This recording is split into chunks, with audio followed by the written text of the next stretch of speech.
Marcus Conte reporting. When I'm out on the street, oh, oh, oh, oh, oh, I walk the way I want to walk. A little Springsteen for you early in the morning. So, I read this article. Thank you, Lucy in the Sky with Diamonds. Thank you, Lucy. Brought this article to my attention about George Soros. Enemy number one, right? Everybody hates fucking Soros, right? Well, this is going to give you something to hate him about. And it also raises the question, should we boycott elections? Right? So, Soros is a businessman, right? Whatever that means, right? Fucking screw the economy any way you can just to make a buck, right?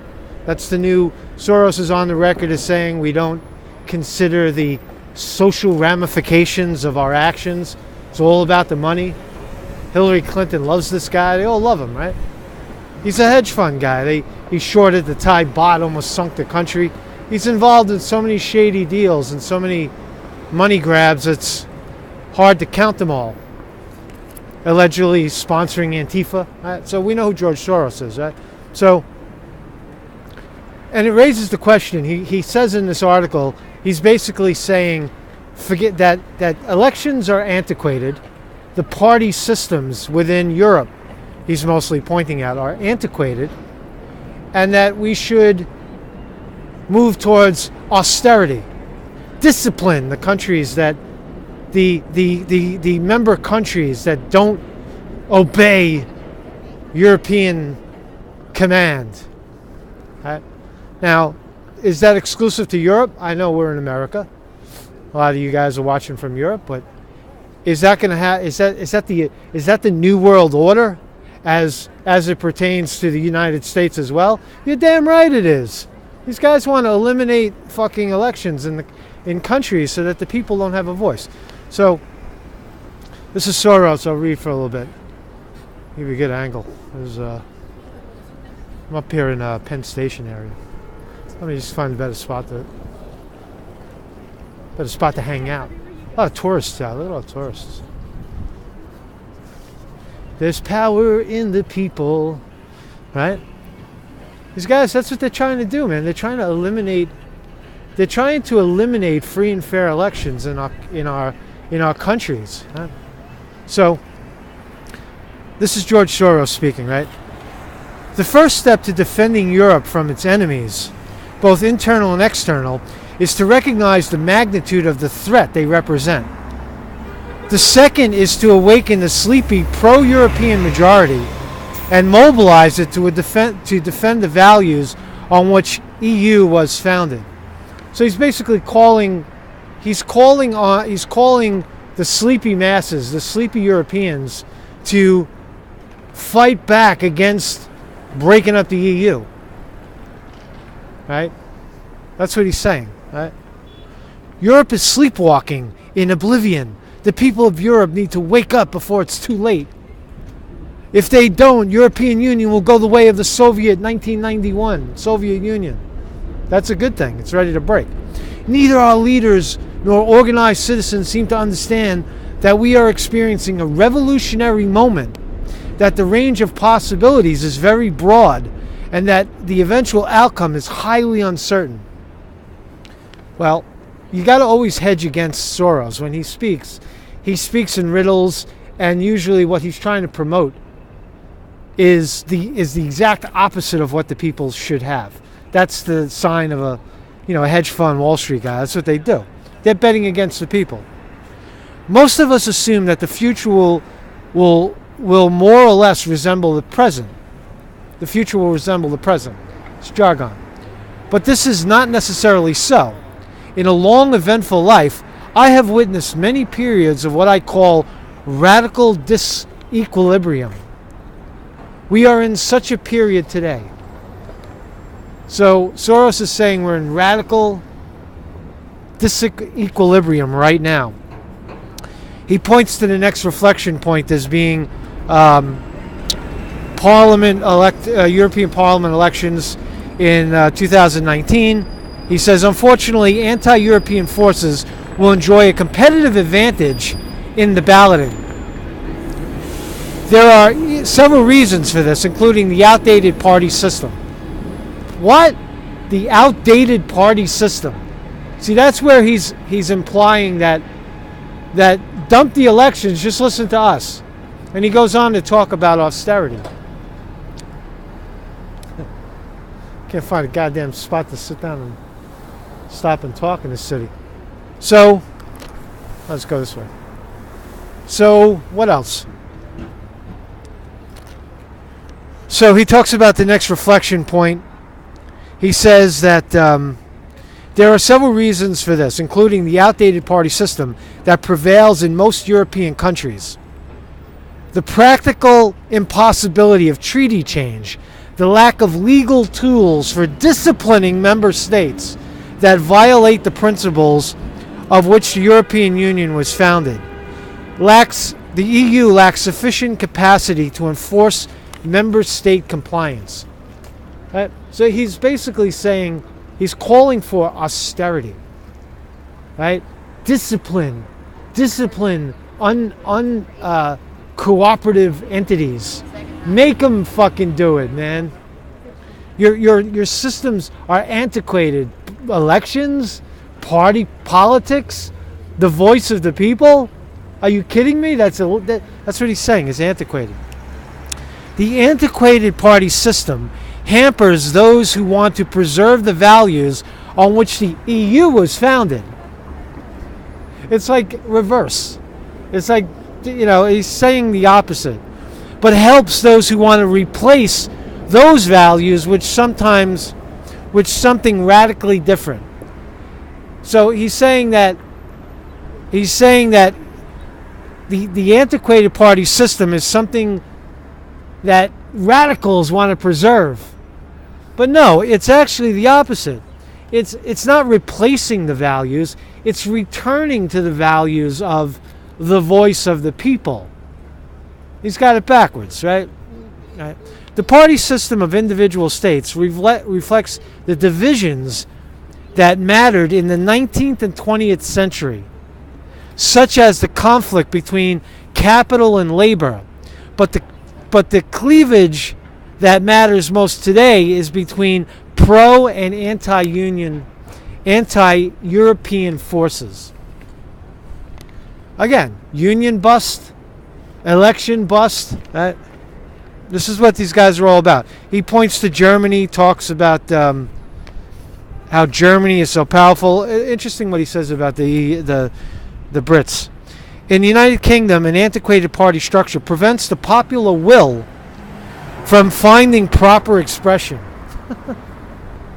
The will elections and party politics interferes with the will of the people. That's what this idiot is saying. You can read the entire article down below. I put it down in the box if you want to read it for yourself. Brexit. The situation is so. He's talking about Brexit. The situation is so complicated that most Britons just want to get it over with, although it will be a defining event for the country for decades to come. He's like the Antichrist, this guy, right? The public is also becoming aware of the dire consequences of Brexit. The chances that May's deal will be rejected on February 14th are growing by the day. That could set in motion a groundswell of support for referendum, or even better, revoking Britain's Article 50 notification.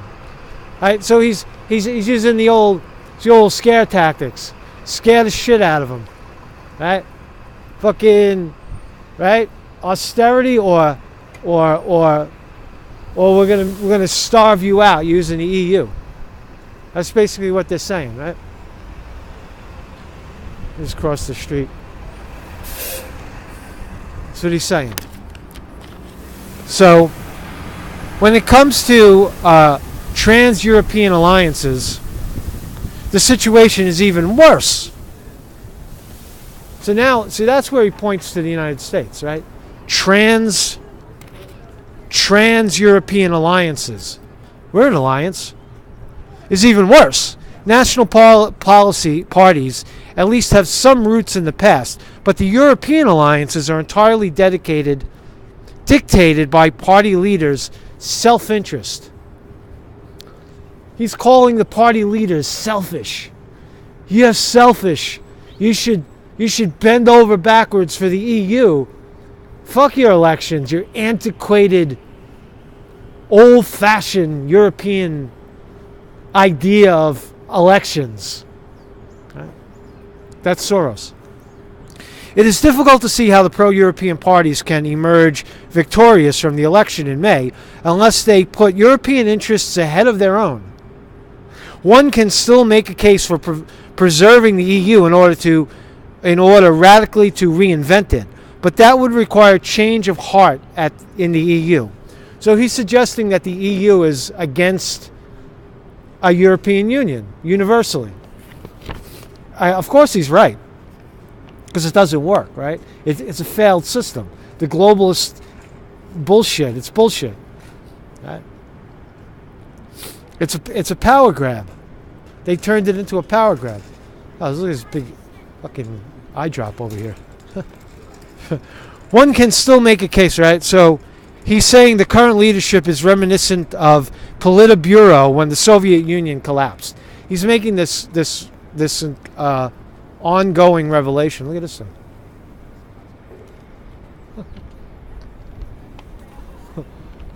It's a giant teardrop, I think. So, right. So just to finish up. So the first step to defending Europe from its enemies, he's calling the people the enemies. People who want to break up the bullshit are enemies. Damn. From their enemies, both internal and external, is to recognize the magnitude of the threat they present. Threat to who? A threat to him and his business cronies. Oh, check this out. It's a hockey guy. It's Madison Square Garden. That's the $34 million Ranger, the goalie. So they feel, the billionaires are feeling threatened. That's what's going on, right? The second is to awaken the sleepy pro-European majorities, mobilize them for the values of Europe. The dream of a united Europe could become a nightmare of the 21st century. Right? They're running scared. That's the billionaires talking, right? So, Marcus Conte reporting on George Soros. And it raises, what it does is it raises the question, right? The question that it raises is, we know the elections in our country are rigged, right? We know that, right? There's so much evidence on the table. I interviewed Tim Canova, who ran against Debbie Wasserman Schultz, right? Spoke to him many times, and he outlines for everybody exactly how they cheat, right? Down in Broward County, right? Brenda Snipes, remember? Where they basically rigged the election. It's not even arguable at this point. Tim Canova got like 30-40%, maybe even won the election, and they put him down as 5% across all districts. It's impossible. It's statistically impossible, right? So the cheating is rampant.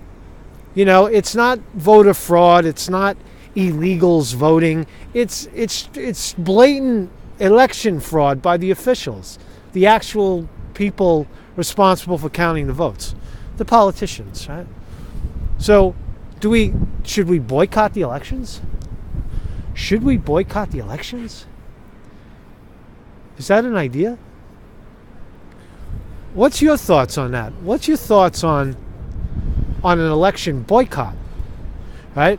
Because what's the point? Aren't we saying, by voting in a rigged election, aren't we saying that we comply? I mean, look at the progressive movement, right? All these guys, they think they're going to reform the Democratic Party, and all they're going to get is they're going to do all this work and they're going to get another hatchet in their back, right? It's so obvious and so predictable, right? Trump landslides it or whatever, right? So but not so much the presidency. The House and Senate, right? Cheat. Governors, mayors, cheat. That's all they do is cheat, right? So if we boycott it, don't we send a signal? Because the outcomes are predictable anyway, right? The outcomes are beyond our control.